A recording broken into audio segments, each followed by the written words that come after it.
या महाराष्ट्राच्या मुख्यमंत्र्यांना? कायदा कळतो का या महाराष्ट्राच्या मुख्यमंत्र्याला? स्टेट बॅकवर्ड कमिशन कशासाठी नेमलंय? या प्रश्नाची उत्तर आम्हाला हवे। या महाराष्ट्रात जर राज्यपाल महोदय असतील, राज्यपाल महोदय 12-13 करोड जनतेच्या दायित्वाची शपथ घेतलेला एक मुख्यमंत्री या महाराष्ट्रामधल्या 50-60% लोकांच्या न्याय हक्क अधिकाराच्या जीवावर उठलाय, बेकायदेशीररित्या काम करतोय। या प्रश्नाचं उत्तर आम्हाला हवंय।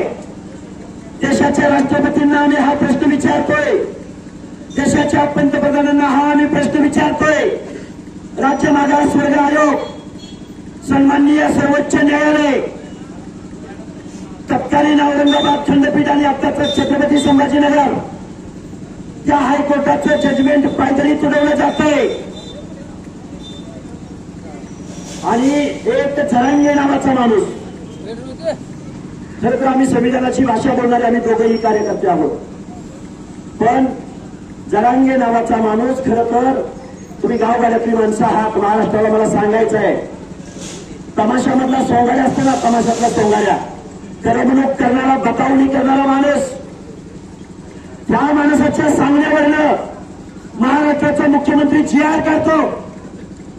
लाज वाटते आताच्या आजी मुख्यमंत्र्याची आणि माजी मुख्यमंत्र्यांची नावं सांगतो। अशोकराव चव्हाण माजी मुख्यमंत्री, सन्माननीय उद्धवजी ठाकरे माजी मुख्यमंत्री, पृथ्वीराज बाबा चव्हाण माजी मुख्यमंत्री। या माणसांना जरांगेच्या अंतर्गत तिकडे जायला वेळ आहे, पण ओबीसीच्या एकाही माणसाकडे, एकाही आंदोलकाकडे, एकाही मागणीकडे वेळ द्यायला यांच्याकडे वेळ नाही।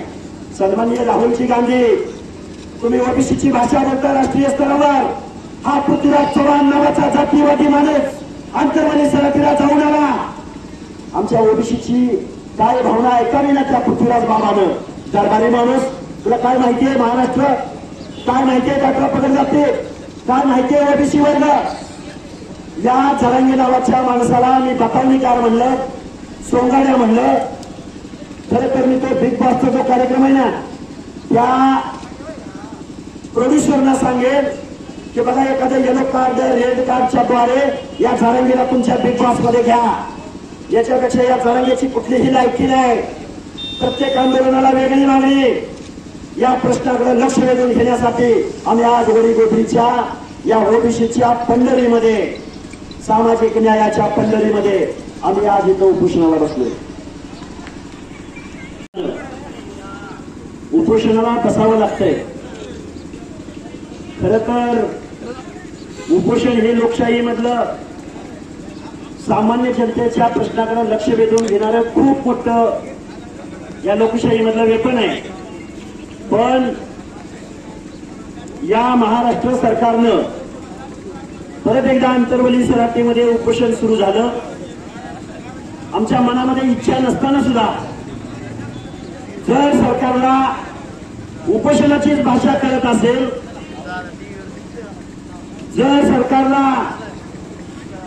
काही जी.आर. काढायचे असतील बेकायदेशीररित्या आणि या महाराष्ट्रामधल्या 50 ते 60% दरम्यान असणाऱ्या ओबीसींचं हक्क आणि अधिकार काढून घ्यायचे असतील, तर मग आम्हाला परत एकदा या वडीगोद्रीमध्ये उपोषण करायला लागतंय।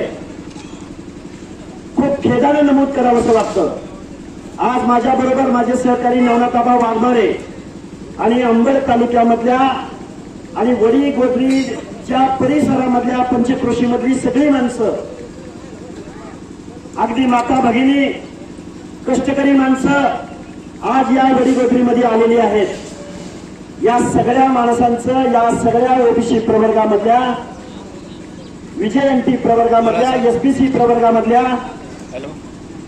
या सगळ्या या ओबीसींचा आवाज या महाराष्ट्रापर्यंत, महाराष्ट्र गव्हर्नमेंटपर्यंत पोहोचावा म्हणून आज आम्ही इथं उपोषणाला बसत आहोत।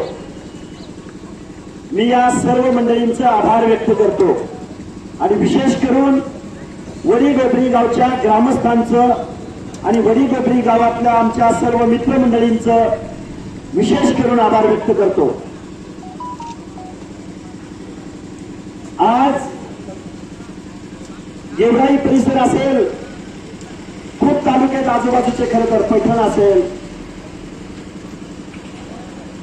आजूबाजूच्या सर्व परिसरामध्ये माणसं येत आहेत. आज आमची सुरुवात झालेली आहे आणि या शासनाला आम्ही दाखवून देणार आहोत की ओबीसींच्या सुद्धा काही वेदना आहेत, ओबीसींचा सुद्धा काही आक्रोश आहे. तुम्ही जर आमच्याकडे पाहणार नसाल तर इथून पुढच्या कालावधीमध्ये तुम्हाला ज्या भाषेमध्ये उत्तर हवंय त्या भाषेमध्ये इथला ओबीसी बांधव उत्तर देईल.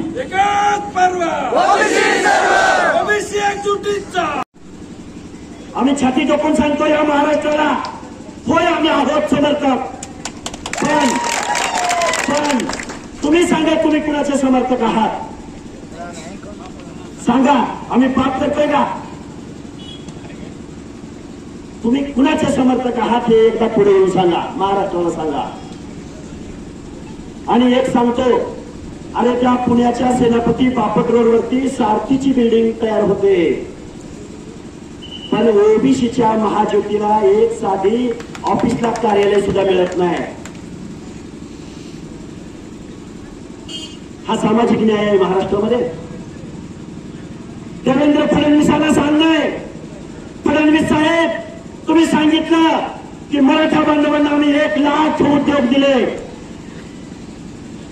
ज्यांना कर्ज दिली, ज्यांना अण्णासाहेब पाटील महामंडळाच्या माध्यमातून कर्ज दिलं आणि ज्यांनी कर्ज घेतलं त्यांनीच जेसीबीच्या हौद्यामध्ये बसून या. शासन तो ग्राह्य धरत असेल आणि जीआर काढत असेल तर महाराष्ट्राचा राज्य मागासवर्ग आयोग कशासाठी केलाय? जरा कायदेशीर बोलतोय.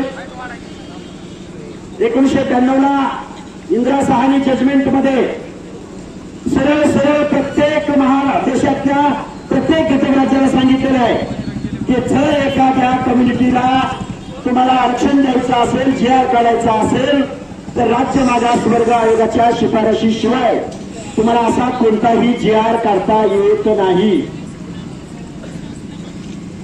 जरांगे नावाच्या माणसाच्या सांगण्यावरनं जर तुम्ही हा जीआर काढणार असाल तर ओबीसीचं उत्तर सुद्धा तुम्हाला जशाच तसं भेटेल.